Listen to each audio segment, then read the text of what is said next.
Alright guys, BLM here, back with a new video, and in this video we're back talking about BBCan 9, and here we're going to be doing a player ranking. Now, like my other season-based player rankings, I'll be ranking the players of the season based on how I feel like they played on this individual season, not how they are as players in the grand scheme of things, as I do feel like those are two radically different lists. And I will also say that I do feel like this is probably the most difficult list I've had to put together, because the problem with this season is that I feel like so many of these players are kind of on the same level. I mean, despite the overall level of gameplay being probably a lot lower than your standard Big Brother season. Like, there was no clear-cut front runner for a lot of the season, person that dominated the game. There simply wasn't that. But also, there was no like downright abysmal player on this cast either. And usually with Big Brother Survivor seasons, usually there's at least like one or two people who play throughout the entire game and have no shot of winning the game the entire way through.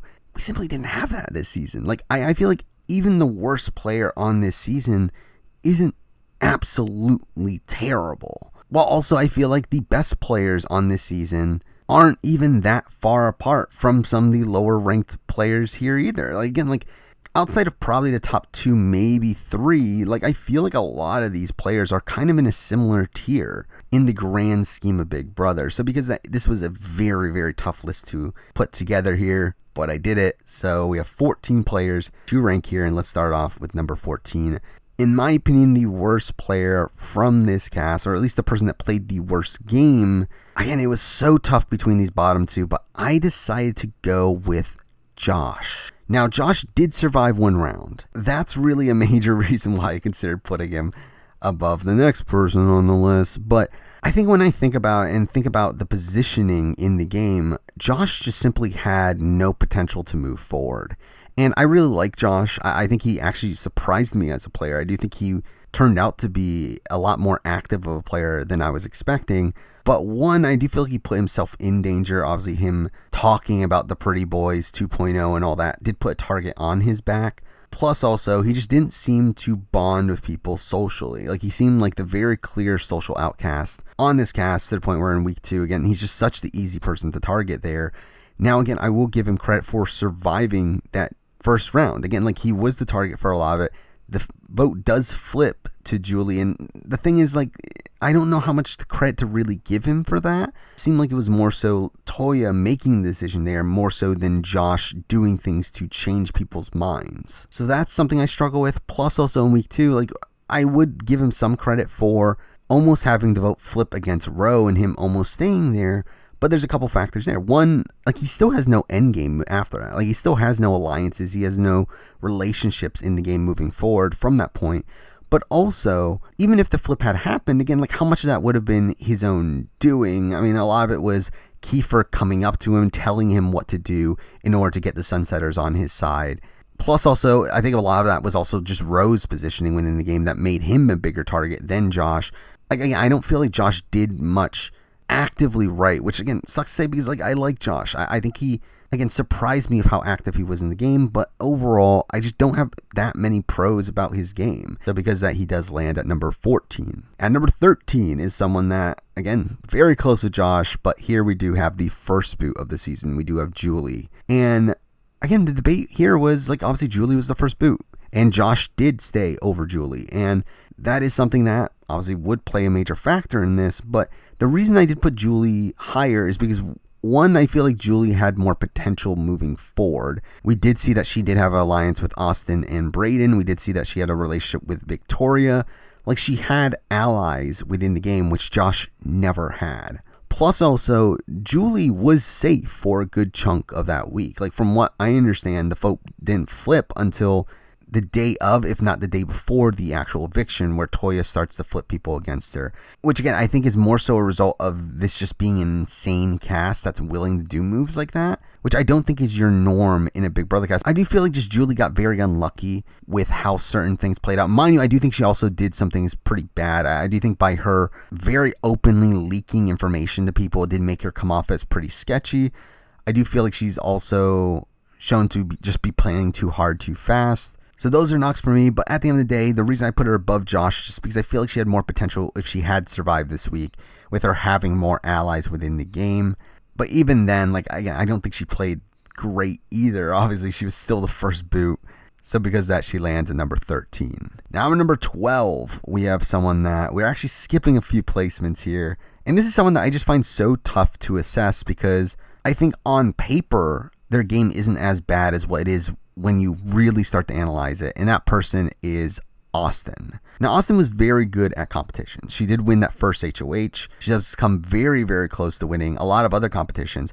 But at the same time, that's also a massive knock against her. Like, while it does add to her potential moving forward as she has the potential to win out, it also is a massive knock in the sense that she increases her threat level for almost no real reason, especially when she plays so passively within the game. That makes it so even though she does get that first HOH, she does absolutely nothing with it.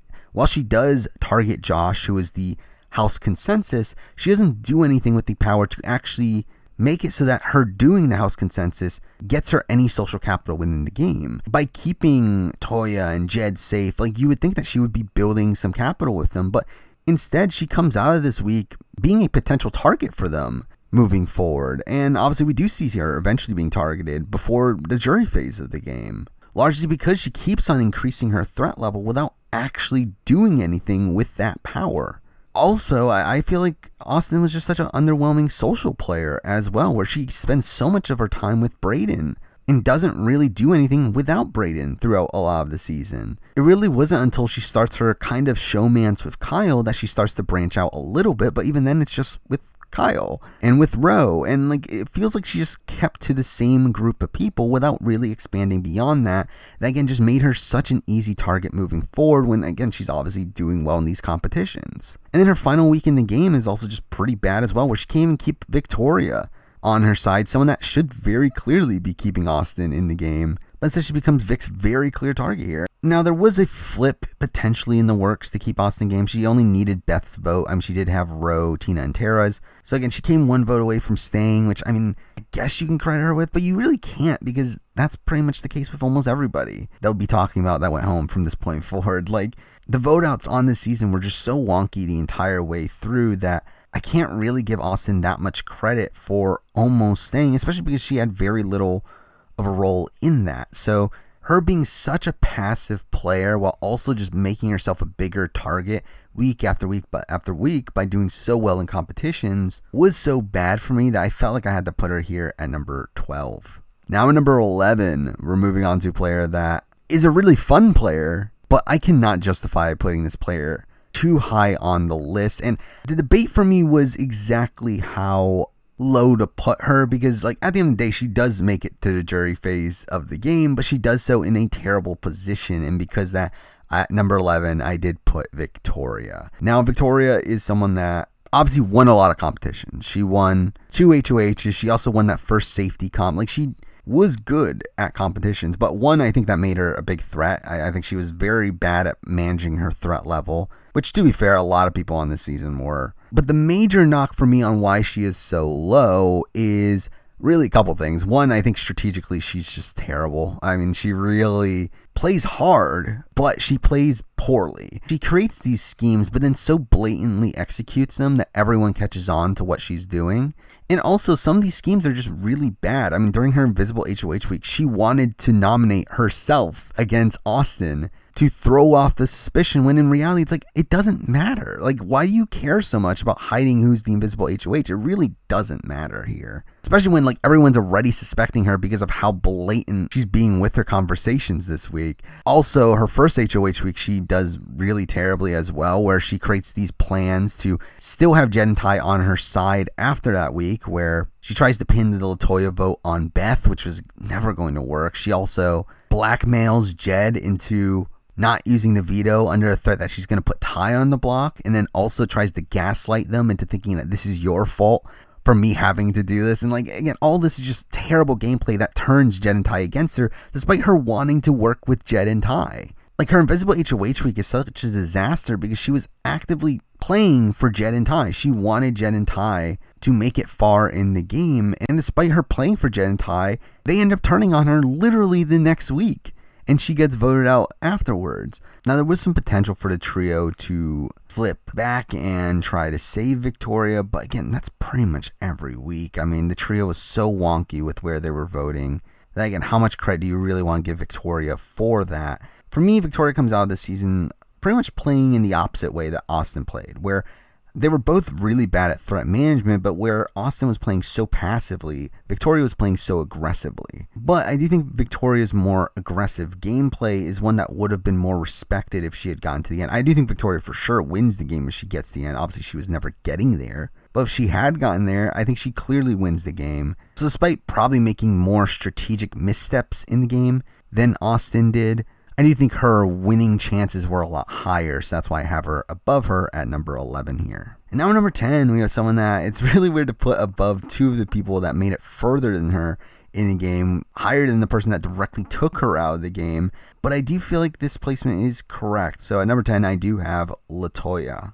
And Latoya is a tough player to assess because I do think she has one really fatal flaw in the game, but I also feel like she did some really good work on this season. I mean, she is the orchestrator behind the Julie boot. She controls that first week. She creates the power structure along with Kieffer, Jed, and Ty, where they create the Sunsetters, where Toya is in a pretty perfect position within that alliance, having a really good relationship with Kieffer, with Tina, with Jed and Ty. It's really only Beth that she doesn't have that great of a relationship with there. So over the course of week 2, she was so perfectly positioned to just dominate the game. Again, the Sunsetters were in a position to steamroll the rest of the game, having a lot of the best challenge competitors on that group. And that is part of the reason why she is as high as she is, because she had a very loyal group, a very strong group that was very well positioned to dominate the game had they not messed it up for themselves. I think them not pulling the trigger on Roe was such a massive mistake, but even then, like, Toya was the one that was trying to execute on that. Mind you, I think she tries to do it for too long. That makes it even worse for the group, where it really just exposes the sides even more to where, obviously, coming into the next week, we have that opposition alliance and the oddballs come together against the Sunsetters. But I do think the move of taking out Roe was the correct strategic move to be making, despite the fact that she wasn't able to execute on it. Like, really, I feel like Toya is just someone that plays too hard too fast, but even then, I felt like it was recoverable because she was pretty well positioned with her alliance. The fatal flaw for me for Toya is the fact that she is unwilling to work with people that have betrayed her. I think the fact that she just kind of lets Tina go after she realizes that Tina is on the other side is just such bad gameplay, where that was her easiest chance of staying in the game. Yet she actively just throws away Tina and Tara's votes because she doesn't want to be working with someone that betrayed her, when again, that was her main way of staying in the game. Like, if she had gotten Tina and Tara's votes, she stays in the game. She stays in a 5-4 vote.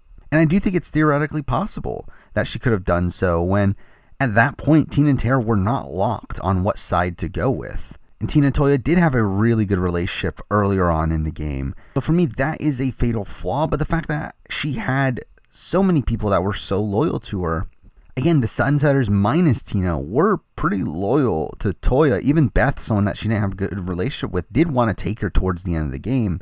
I think that alone is enough for her to be ranked above the 4 players we talked about, who each of them didn't have any endgame. Again, the major reason she's above Victoria for me, despite Victoria taking her out of the game, is the fact that Victoria had no endgame. She had no one that actually wanted to take her towards the end. She had no real allies in the game. Even those that she thought were allies ended up turning their back on her, while Toya did have some people that were truly loyal to her in Jed and Ty and in Kieffer.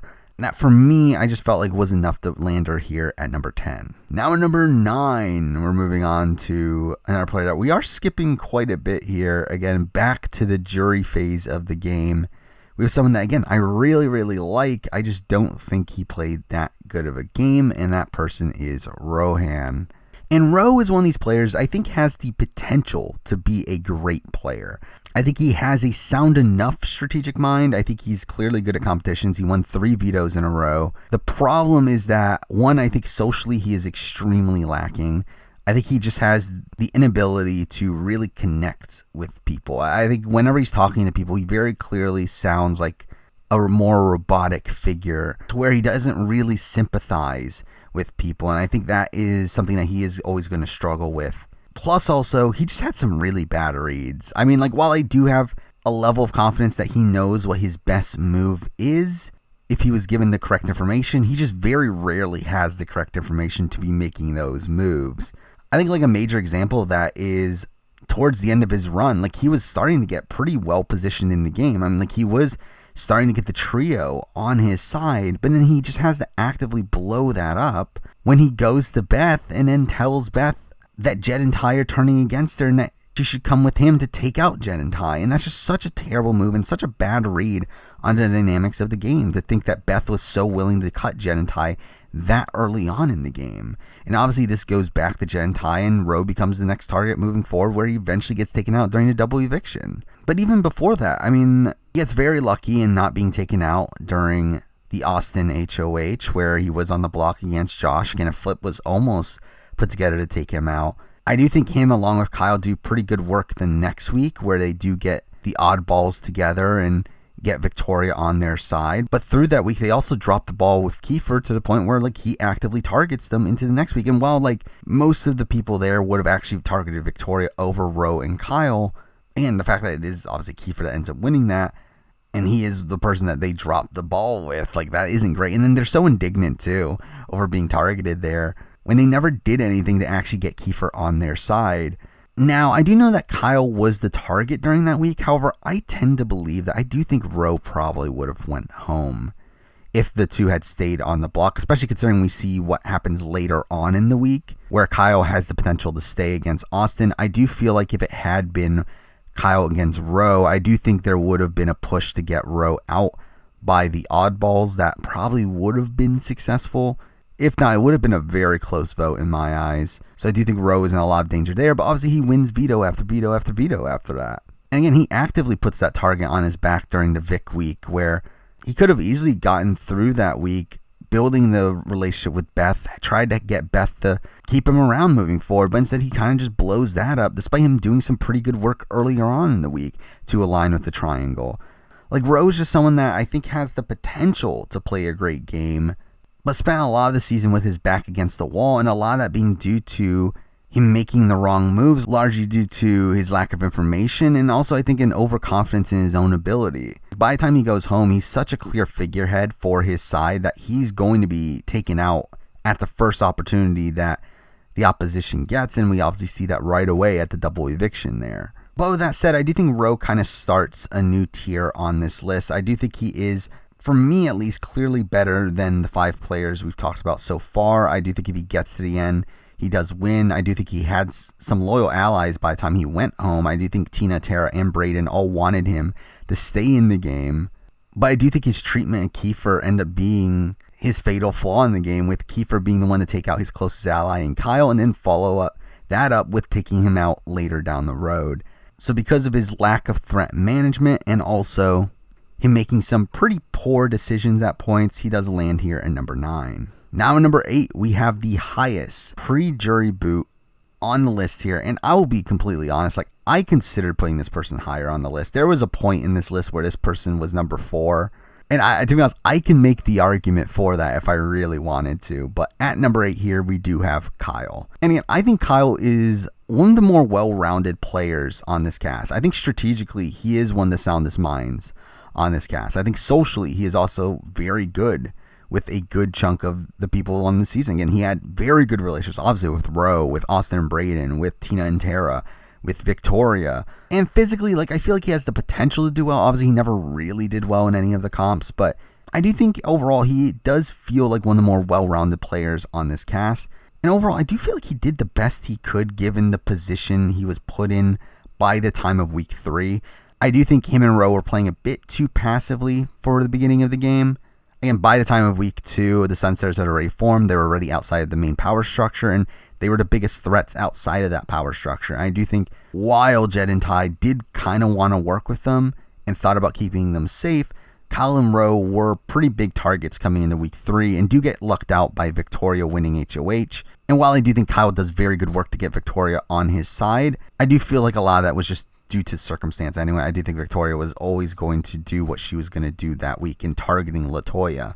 Now, again, I think Kyle does very bad work with Kieffer, getting into the argument of Kieffer. I think he just comes off very demeaning during that conversation and really just turns Kieffer against him for the rest of the game, which obviously causes him to be targeted next week. But in the grand scheme of things, I think Kyle was just in a position to where if he wanted to make any progress in the game, he needed to be out in front. I think at that point in the game, he needed to be the leader of the oddballs, which he ended up being, and just needed the HOH comps to go the right way. Now, I do think he gets very unlucky in the fact that Kieffer wins that Week 4 HOH, as I think Kieffer is the only person there that actively targets him, as we had people like Jed, Ty, and Beth who all wanted to target Victoria before Kyle, even possibly Austin before Kyle. And again, even when he was put on the block against Roe, I think there's a chance he stays in the game there. Once Roe wins the veto, there's definitely a chance he stays against Austin. To be honest, I think a lot of the reason why he doesn't stay that week is the fault of Tara, who makes it so blatantly clear that she's trying to keep Kyle around to target the trio, to the point where the trio decides that obviously they can't keep Kyle around as he's going to target them. But there was definitely a possibility that Kyle could have stayed there. I mean, Kyle did convince Jed and Beth that it was the correct move. There was really Ty that fought against it. And just all in all, again, like, it was just such a terrible position for him to be in. Very unlucky that Kieffer ends up being the HOH, as I feel like with most other scenarios, he's safe. Obviously, if the oddballs win HOH, they're directly targeting Jed and Ty. If Jed, Ty, and Beth win HOH, Vic is probably the target. If Vic wins veto, probably gets Roe on the block against them. And in that situation, I think Roe probably goes home. Like, I think a lot of how this week played out was just very unlucky for Kyle, where, like, it felt like everything just went wrong for him to be the one that actually went home here. Despite, again, him doing pretty good work. Again, he got a lot of votes on his side. He got Tina and Tara on his side. He obviously, Roe wanted to keep him. He had Vic, who he literally got into an argument with immediately after the veto ceremony, but she was fighting for him to stay in the game. It's like he had 4 solid votes, which was enough to tie. It's just he couldn't get another one. And I think that was just an unlucky circumstance due to the fact that he was against Austin, who automatically had Braden's vote, which essentially meant that he needed to get the trio on his side. And again, with Tara just playing that week so terribly, I think it kind of ends up screwing him over there. So really, like, for me, I just feel like Kyle got very unlucky in this game and had so much potential moving forward if he had survived this week. Like, if one of his side had won HOH, gotten rid of Jed or Ty, he's in a prime position moving forward, with Austin, Braden, and Roe being his core alliance, also having Tina and Tara on his side, also having Victoria possibly on his side, while also not having that much major opposition anymore. Like, he was in a prime position had one HOH gone his way, but it didn't. And because so much of the positives I have about Kyle's game being speculative, I just can't justify actually putting him that much higher, even though I do think there's an argument for him being number 4 on this list for me.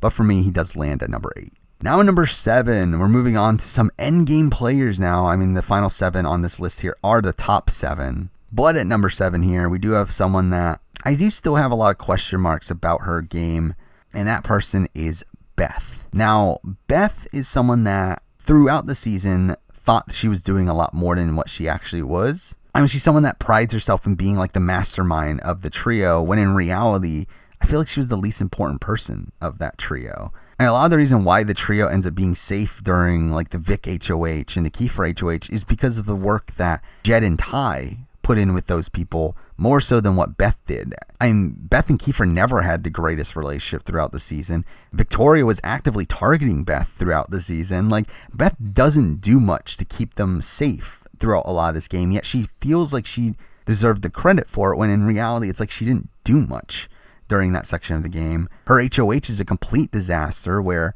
while she does execute the correct move, the way she does it is just terrible, where she flip-flops over and over and over again, largely because she knows that Vic is the correct move for her game, but is unwilling to do it, at least at first, because it isn't the best thing for Jed and Ty's game.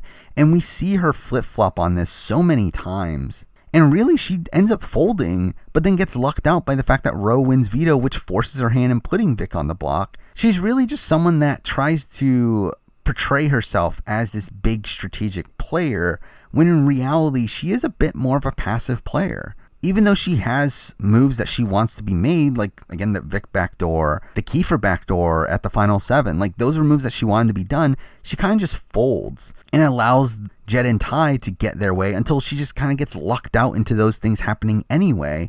And even then, obviously, with the Kieffer backdoor, that doesn't go through anyway. It's weird because, like, I do feel like Beth is a very strategically minded player, but I don't feel like she executes on that strategy most of the time. Now, something I do question is how good of a chance she actually had at winning the game. Like, throughout the season, based on how these players were talking about as they left the game, it did seem like Beth potentially could have won the game if she had gotten to the end. But we obviously saw that they changed their mind on Ty along the way as well. So, like, even that is something I'm not super confident about anymore either. Like, she plays her last week pretty poorly, where even though I think Ty does some really bad jury management, I think she also just kind of ruins her chances of staying by picking fights with Ty along the way. Really, for me, like, I don't really have that much positive to say about Beth's game outside of the fact that she does get to the final 5. But even then, it's like she does so much to blow up her game along the way while also being too passive at points where she shouldn't have been passive. So overall for me, Beth does land here at number 7. Now at number 6, I can't believe I'm putting this person this high. This person who won the veto and used the veto on the other person, only to proceed to be blindsided. But, I mean, I think in the season that we're at, I mean, this person has to be pretty high on the list, and that person's Jed. Again, like, he made a really dumb move. I mean, he made one of the dumbest moves in the history of Big Brother. But Jed still had so much ability within the game that I do feel like I still need to put him this high. I mean, like, obviously he gets 6th place in the season, which just that alone already puts him higher than a lot of the earlier boots on the cast. But also, he had serious potential to win out. I mean, mind you, I do think his competition prowess is very much overstated, but if he had won that competition against Tara, he's in the final 5, and he's very close to winning the game. I mean, we do know that he was pretty good at mental comps. He seemed to be better than Ty, who ends up winning a lot of these endgame competitions. So I do have a decent amount of faith that if Jed had returned to the game at that point, that Jed could have easily gone on a comp run and probably end up winning the season if he gets to the end at that point, especially if he doesn't get to the end against Kieffer. I think Jed probably wins the season. So that is an element of why he's so high, is because I do think there was serious potential for him to still win the game even after being voted out of the game, after making that really dumb move. But again, like, the fact that he makes that dumb move also gives me just a lot less confidence in his strategic ability within the game. Now, I do think Jed was actually one of the bigger strategic thinkers, in the sense that he was always thinking strategy. However, obviously that strategy was bad strategy. Again, he is the main person that flip-flops over and over and over again throughout the entire season. I mean, like, it seemed like he was just so malleable to truly consider any option that was brought up to him. We see him call that house meeting in week 2, which I do think was pretty bad, even though it didn't end up affecting his game that much. I don't think that was a great look. Again, he flip-flops over whether or not to take out Rowe in week 2, and that really ruins the Sunsetters' position in the game. Mind you, again, these are things you can credit to the entire Sunsetters, but I do think Jed was one of the major decision makers within the Sunsetters, which I think puts a lot more of the blame onto him. The Vic week is really, really bad, where they just constantly flip-flop like every 30 minutes on what to do until they eventually land on taking out Vic. But I think this was just also just terrible jury management from their perspective for Vic, where, again, like, I wouldn't have been surprised if Vic had not voted for one of the trio due to how much they played her that week. We obviously have him backdooring Kieffer and then deciding to keep Kieffer anyway. Again, really terrible stuff there. And then him using the veto on Beth just to be taken out immediately afterwards. Again, really bad as well. Mind you, I do think, while this is an astronomically bad move, I can see the reasoning for why Jed would do this move. As, again, like, he had Kieffer, who in his mind he just saved the previous week, even though he was the one that put him in danger to begin with. He has Ty, his best friend throughout the entire season, and he has Beth, his girlfriend, on the season, all voting. Like, those are literally the only 3 people voting. So, like, I get why he makes the move, but obviously it doesn't work out for him. But even then, again, as I said, like, I think if he returns to the game after that, he probably has a pretty good chance of winning the game. So it's like, it's a very mixed bag game. Like, while I do think he actively plays bad for a lot of it, and obviously pulls off one of the dumbest moves ever that ends up causing him to actually go home at the end, he was still a dominant figure up until that point, though, again, his dominance was very much plagued by his indecision, and also by the fact that he just got pretty lucky with comp results, where through Kieffer and Victoria winning a lot of comps and keeping him safe, he was able to avoid the block despite, for most of the season, half the house was going to put him on the block against Ty. But again, despite those things, I do feel like he was one of the bigger players on this cast and still had a chance to win the game if he had returned. So for me, he lands at number 6. Now number 5, and this is a player that for me is very, very tough to assess because straight up, if this person did not make it as far as they did into the game, this person would be lower on the list. I don't think this person played this season well. But because this person was the runner-up on the season, I feel like they needed to be at least this high. So at number 5, I do have Braden. Now, the question mark for me that I still don't know at the time of this recording is how likely does Braden win the game in multiple scenarios? Like, obviously, we see him lose against Ty. I think he loses against Tara. I know for sure he loses against Kieffer. So it's like, at that point, it's like, how far back are we going to finding a winning scenario for Braden? And even if it is like him against Beth, like he actively takes Beth out of the game over Kieffer, who is someone that was a much bigger threat to him in the end game, and someone that if he had taken out Kieffer, he at least puts a massive move onto his resume.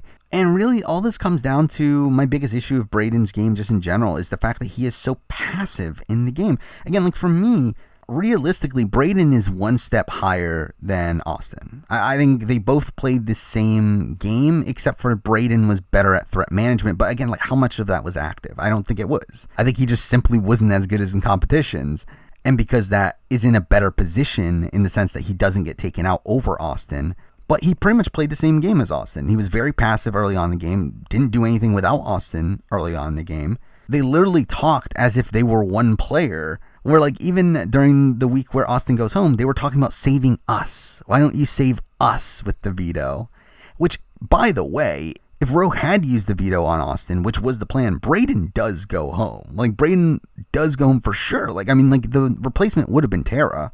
And Braden would be the target there. Again, like he actively strives for a move that would have taken him out of the game. And we can follow that up with the Jed move where like he has the opportunity to not go into block that week where Tara literally asks him, hey, if you're not okay with this, I'll put up Ty. And he says, no, I trust you. Again, like so bad that he puts himself on the block where essentially he's relying on Ty's vote or Kieffer's vote. Really, either one of them could have flipped there and voted out Braden if they wanted to. Again, like that's a very precarious position to be in. Like while it obviously works out for him, it's not the ideal strategic move. And I think a lot of this just comes down to him being so passive. He never makes a move on his own throughout the entire season.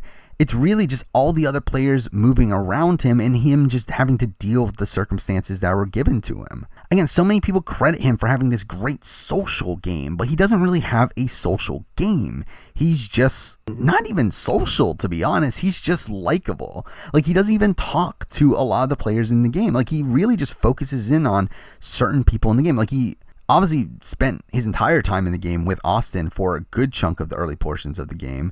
Eventually, it does expand to also adding in Kyle and Roe. But again, that's such a small portion of the game. And once those people are gone, he really latches on to the trio to the point where like he actually annoys the trio. And he is initially their backdoor target during the final 7 round. Where like despite him being this likable figure and having this supposedly great social game to where no one targets him, he was initially the target that week. And now with adding in the fact that I just don't see him winning a jury scenario, I just don't think he played a good game at all. Like, if he was in a position where the jury was going to reward him with the win under multiple scenarios, then at least there's some rationale there for like, okay, well, he was very passive in the game, but in a cast with very active players, being passive maybe isn't the worst thing in the world. Obviously, like the game theory element of it, of doing the opposite of what everyone else is doing might work out for you. Again, like that is a potential argument for Braden here, but it doesn't work out for him. And also, it's not active anyway. Like, he's not being actively passive.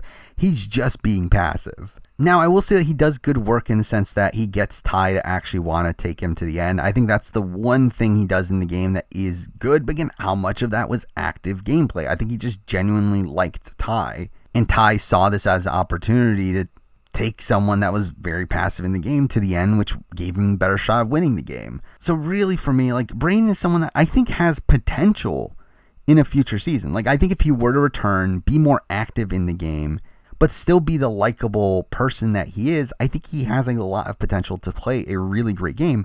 He just didn't do that this season. Like, he just didn't play the game. Like, I just think he just was there and allowed other people to play the game around him. And while he does turn it up a bit at the end of the game, he does nothing with the power that he was given. Like, yes, he did win 3 competitions in a row. He won a veto, an HOH, a veto, but he did nothing with those things. That first veto was the perfect opportunity to take out Kieffer. He could have made a big move by using the veto on Beth or Tara and then vote out Kieffer there. Again, it would have been an insane move. That would have bettered his position moving forward, obviously, if it wasn't for the fake double eviction. But even then, like, he wins the next HOH and then just proceeds to do the exact same thing Ty literally just did, which adds to this persona of him being someone that's being carried by Ty, just doing Ty's bidding. I really just don't think he played a good game at all for me.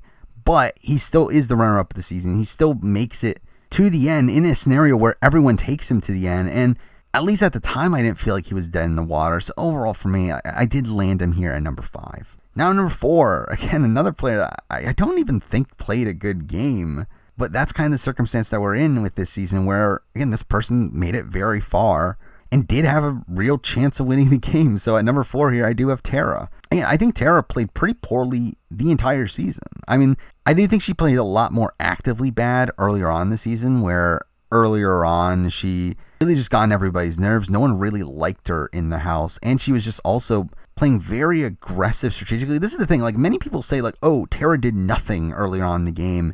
It really came out at the very end. Like, that's simply not true. She was actually just doing too much and nothing worked.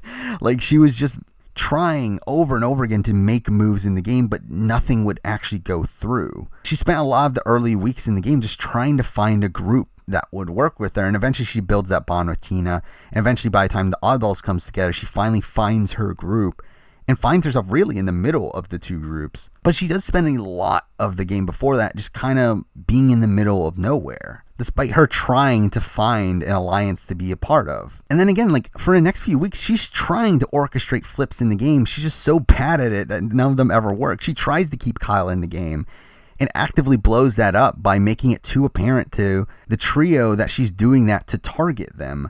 Then the next week, she tries to keep Austin in the game, and again, it falls through because they need one of the trio on their side to get the numbers. And then we have the Victoria boot week where she's on the block. She potentially goes home if Beth didn't decide to take the shot at Victoria. And even if she didn't, there was actually a chance that Tara goes home over Roe during that week. So again, not great. And also at that point, like, I think her jury chances were definitely the lowest. Like, no one had any faith in Tara at that point in the game. Even my mid-season power ranking, I believe I put her in last because I had no faith in her position in the game, where no one respected her, no one liked her. Victoria literally says to her, you don't deserve to be in this game. But then we move to the final 7 where she starts to turn it up. I mean, she wins the veto. Mind you, she would have gone home if the veto hadn't been used. Against Tina, she would have probably had no real shot. But to be fair, also, there was always the backdoor plan that week where initially it was Braden and it flipped to Kieffer. So I don't think she was in that much danger. But again, if noms would say the same, she was definitely going home. We follow that up with her HOH week where she wins HOH. She targets Jed, gets Jed out of the game. Mind you, I think she is probably one of the least integral people in executing that trapdoor plan. Plus also, the fact that she puts Braden on the block is just a really bad move that could have potentially backfired on her if Ty had not actually been on her side. And then after that, she's literally evicted. Like, she's literally evicted in double eviction. Yes, she does win her way back, but for me, like, that's already a major knock. Like, for me, I would never vote for Tara to win the game because of that. Like, I feel like she legitimately lost the game and had to come back through a competition that, again, was very luck dependent. Now, from this point forward, though, I do think she is in a pretty good spot to win the game. Obviously, she does need to get to the end against anybody but Kieffer, but I think at that point, like, she has the respect on the jury through her beating Jed, through her being a massive underdog, and when she's able to survive the block against Beth and then win the final 4 veto. I mean, again, like, she was in a position to where she just needed to win that final HOH to probably end up winning the game. And that's the main reason she's so high on the list, because she almost did win the game. Like, she was probably one competition away from winning the game. But I just think everything else she did in the game outside that was pretty bad. And to be honest, she wasn't able to get into that position unless she was already voted out and had to come back into the game to begin with. I think if she didn't have that on her resume, she would have also probably been in a less likely position to win the game. I think she would have had less respect from the jury, as it seemed like for some reason they really respected her fighting her way back into the game. But even then, like, I think she makes the wrong move in voting out Kieffer over Braden, where again, like, taking Braden to the end, she needs to win that final HOH to have any chance of getting to the end. While at least with Kieffer, she would have had a slimmer of a chance. Plus, I do think she's more likely to beat Kieffer in either part of the final HOH. So I do think she makes a massive misstep there as well. So overall for me, again, like, Tara's game is filled with a lot more negatives than positives, but the fact that she gets to the end of the game in a position to win the game is enough for her to land here at number 4. Now at number 3, we're moving on to a player that I thought had so much potential earlier on in the season, but then as time gone on, I just felt like her passiveness in the game really bit her. And again, that's kind of the theme of the season with certain players. But at number 3 here, we do have Tina. And this was a debate for me on if Tina should be this high. Like, to have her above Tara and Braden, 2 people who got to the very end of the game, and have her above Jed and Beth, 2 people who were perceived to be in more power positions within the game. It felt weird to have Tina above those people, but I think at the end of the day, I still do think Tina was one of the better players on this season. I think, especially right off the bat, I think right off the bat, she plays extremely well. I mean, she builds that really good bond with Kieffer, and through that becomes one of the foundations of the Sunsetters, where again, the Kieffer and Tina group kind of mixes together with the Jed, Ty, and Toya group, and then they add in Beth. And Tina was so well positioned within that group to where she had Kieffer, and she had also Beth as someone that wanted to take her to the very, very end there. Plus, also, she had a really good relationship with Toya as well. And then also, just outside of the group, she was very good socially as well. I mean, she had very good relationships with Ro and Kyle. She obviously had the relationship with Tara. Like, she was very well positioned. And that position really just allows her to skate in the middle of the game for a lot of the early portions of this game. Even when we had these warring factions of the Sunsetters versus the Oddballs, Tina was always the person in the middle of all that.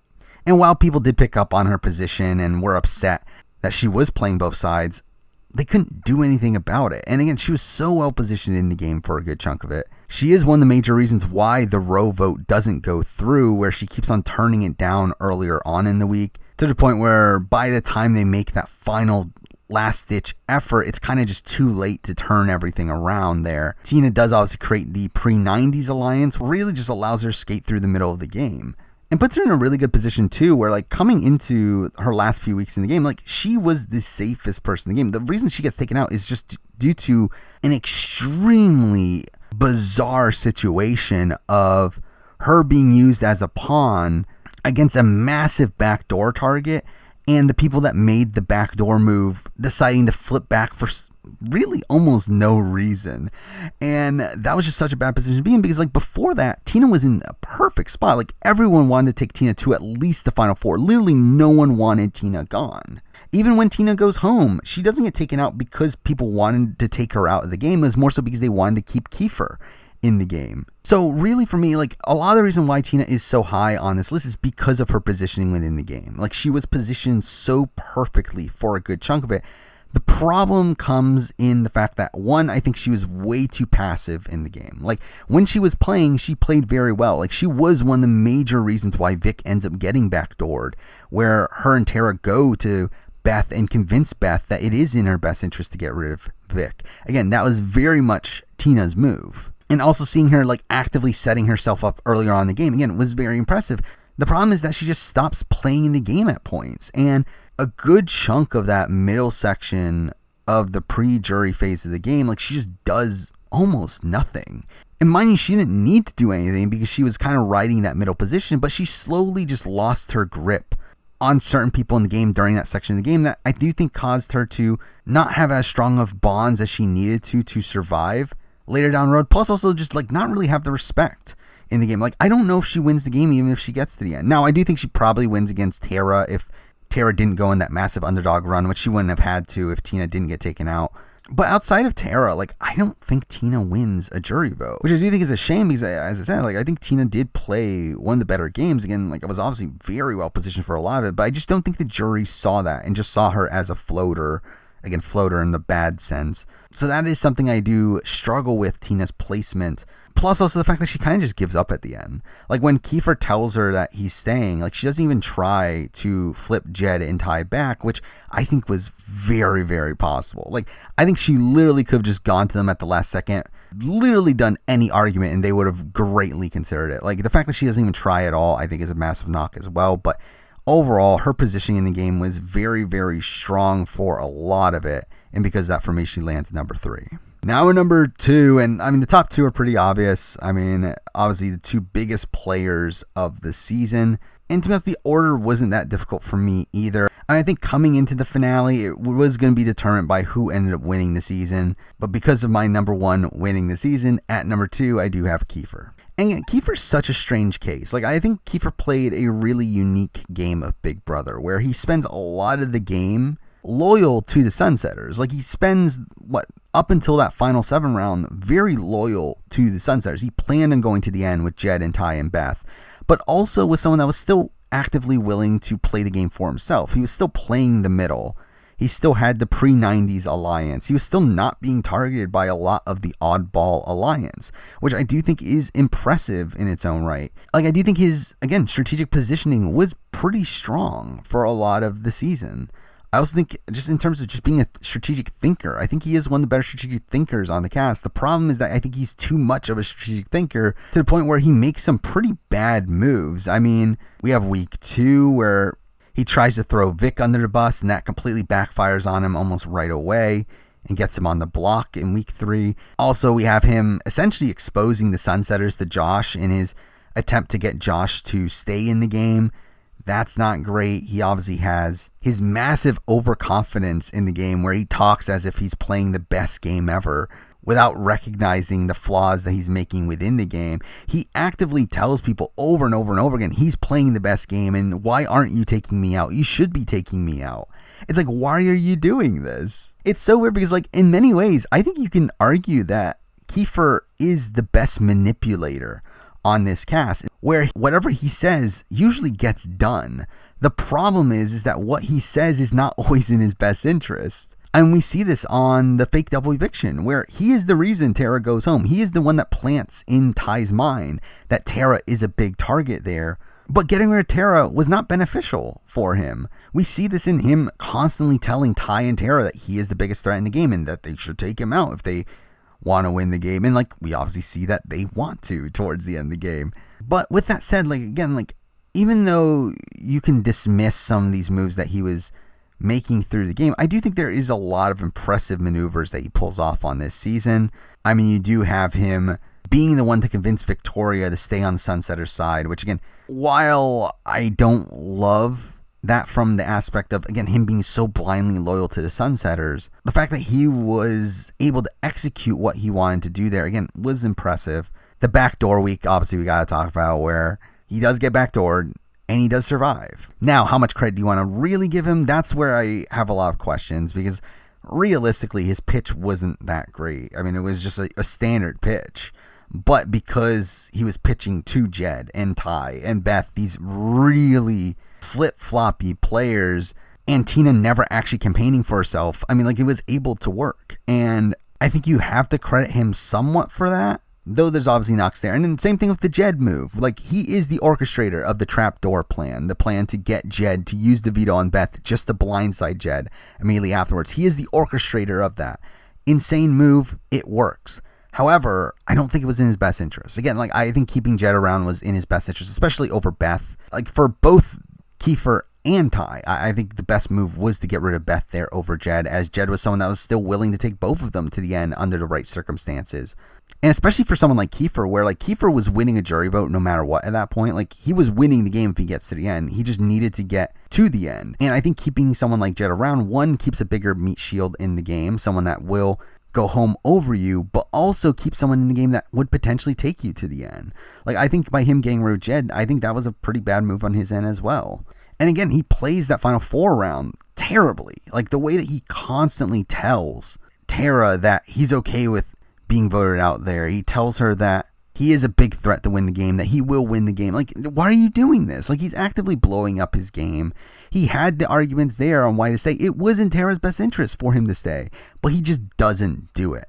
And that's a massive problem. But at the end of the day, all these flaws that I'm saying still doesn't deny the fact that he gets to the Final Four in a position where he wins against every single person. Really, he wins the game against every single person by the time of the Final 7, which is very impressive. Plus also the fact that, again, like on paper, these moves are incredible. Again, the Jed move is incredible. The surviving the back door is incredible. The way he maneuvers through the middle of the game is incredible. But it's like when you look deeper into it, it is greatly flawed. And that's really the grand scheme of this season, where everyone was just playing so suboptimally. But at the end of the day, I think Kieffer did play one of the better games on the season. He lands at number 2. Now, number 1, the best player from BBCAN 9 does end up being the winner of the season, and that is Ty. Now, again, like for me, this was very determinant on whether or not he won. If he did not win, I would have had Kieffer above him. But because he did end up winning the game, he's number 1 here. And Ty's game is tough to assess. I haven't actually even fully decided on where I would even land him as a winner yet, because I do think there are definite points in the game where he was in a lot more danger than people seem to give him credit for. I mean, I see a lot of people like give him so much credit for never going on the block. And while it is impressive, again, on paper, when you look at the reality of the situation, like he goes on the block against Jed during almost any week from week 3 forward, had the right person win HOH. Literally half of the house was targeting him for a good chunk of that middle section of the game.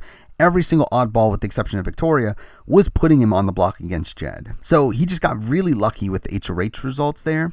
Plus also, during the week where Tara was HOH, he gets very lucky in the sense that Beth blows up her game, which avoids him going on the block as Tara puts Beth on the block instead.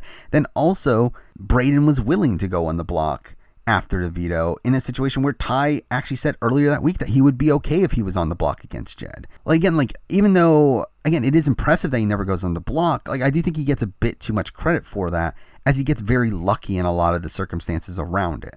And really, like, I do think he was probably in a lot of danger earlier on in the game. Again, like, before Jed and Beth really became a major, like, showmance and everything, Ty was actually the bigger target out of the two. Like, if Jed and Ty had gone the block during, like, week 3, week 4, week 5, I do think Ty probably ends up going home there, or at least is the target from the oddball side of things. Like, whether or not he goes home is going to be very determined on the individual votes. Again, like, I think he could squeak out the vote there, but it would have been close. I mean, like, I do think Ty would have been the target there. I think that's another knock against him. However, his endgame stretch is really, really strong, with the exception of his jury management. Like, his positioning in the endgame stretch of the game is very good. Like, while I do think he should have gotten rid of Beth over Jed, he's still able to position himself very well with Braden, with Tara, with Kieffer, to where all of them want to take him further into the game. Like, Tara actively puts Braden on the block as a sign of goodwill to Ty, to which Ty just doesn't care and puts her on the block and takes her out during the fake double eviction. He obviously had the final 2 with Braden. He had a final 2 with Kieffer. Again, he was very well positioned in the endgame stretch, and even then, he didn't even need it. He won out anyway. He won the final 2 HOHs. Braden won the one before that, so he was completely safe there. He was safe during the fake double. So essentially, from the point where he makes the Jed move, which was his big move, from that point forward, he was safe the rest of the way. However, again, like, I do have to knock him for jury management. It was just so bad. And really, the trio in general was very bad at jury management. But with Ty being the one to actually get to the end, I think you knock him more for actually having to face the effects of that. Where one, again, jury management with Victoria was really bad. But then he also has the same poor jury management with Jed and Beth, where he never tells Jed that he's going home and continues to lie to him that it's his fault for Ty being in a position where he has to vote him out. He continues to talk about how he was loyal to the Sunsetters, and it was because they betrayed him that he had to betray them, which again is not the case. The way he treats Beth in that final week is really terrible. He openly says that he's okay with losing her jury vote. Again, not good. But the fact that he still gets their votes by the end of the game is still enough to override that in terms of this player ranking. I do think Ty was still the best player of the season, and the way that he was positioned in the endgame is very strong. The way that he essentially dominates the endgame. I mean, he does. He controls those last few rounds. He's in a position to dominate the game earlier on in the game, but because the Sunsetters blow it up, he's in a very rocky position in the middle of the game. And to be honest, I will say this, that this might not be a good comparison for most people, but in many ways to me, his game reminds me of Jackson's from BB21. I know a lot of people like obviously hate Jackson, and people love Ty, but it's like their games are so similar in my eyes. I do think Ty's is better because I do think Ty was just better socially for most of it than Jackson's. But I think when we look at it, again, both of them were in dominant alliances right off the bat. Were pretty central figures in that dominant alliance. Their dominant alliance ends up getting blown apart, but they're still able to skate by through very lucky HOH wins. Again, Jackson and Holly end up winning back-to-back a lot of times. Here on BB Can 9, we have Kieffer and Victoria winning HOHs back-to-back, which end up really benefiting him in the game. And then they really turn it up in the endgame stretch, playing very strategically. Mind you, again, like I do think overall, I would say Ty played a better game than Jackson. I do think Ty was better positioned in the endgame. I think Ty played the better version of the Jackson game, was obviously a more likable person than Jackson. But that's kind of where I'm seeing him as a winner at this point, is kind of like a step above Jackson, which, to be honest, I don't know how that correlates to BB Can. Like, again, in the grand scheme of Big Brother, it's a upper middle tier, if not low top tier win. But in terms of BB Can, like, I don't know if he's number 2. I don't know if he's number 3. I don't know if he's number 4. Like, he's somewhere in that range, but I'm not entirely sure. But again, in terms of this player ranking for me, again, it was very clear he was number 1. Like, I think he had to be number 1 at the point that he wins the game with the game that he played. I think he would be number 1. Again, if he did lose at the end due to a quote-unquote bitter jury, I do think he would have been number 2 at that point. I do think Kieffer, being someone that had a guaranteed win if he had gotten to the end, is more impressive under that scenario. But with Ty getting to the end and winning the game in pretty dominant fashion, again, he wins in a 6-1 vote, for me, was enough for me to land him here at number 1. But there we go. I mean, that is my player ranking for BB Can 9, the final video I plan on making on BB Can 9. And obviously, again, what a great season it was. And I think that is demonstrated by this player ranking, where so many of these players are very, very close, because there was no outright dominant figure on this season. Where I think on the grand scheme of Big Brother, so many of these players are in the same ballpark. Where, again, like, I feel like Ty and Kieffer are probably on a tier of their own, but every player below that has glaring issues and probably have more knocks against them than pros. Where, like, even with Ty and Kieffer, like, I think they're about even on pros and cons. Like, even they're not top tier players in their own right either. So again, it was a very crazy season with a lot of fun gameplay, even though the gameplay wasn't the most ideal. But it was still a lot of fun to watch. Obviously, moving forward, we still have Challenge All-Stars, BB Australia. I feel like I've been saying these same shows over and over again. But again, reviews for those coming down the road. Survivor South Africa is coming up. Going to be covering that. Going to be covering BB23 when that comes. Obviously, Survivor's coming at the end of the year. Going to be covering that. Australian Survivor should be coming at some point this year. I'll be covering that as well. So stay tuned for those things. But for now, that's the video. Thank you for watching.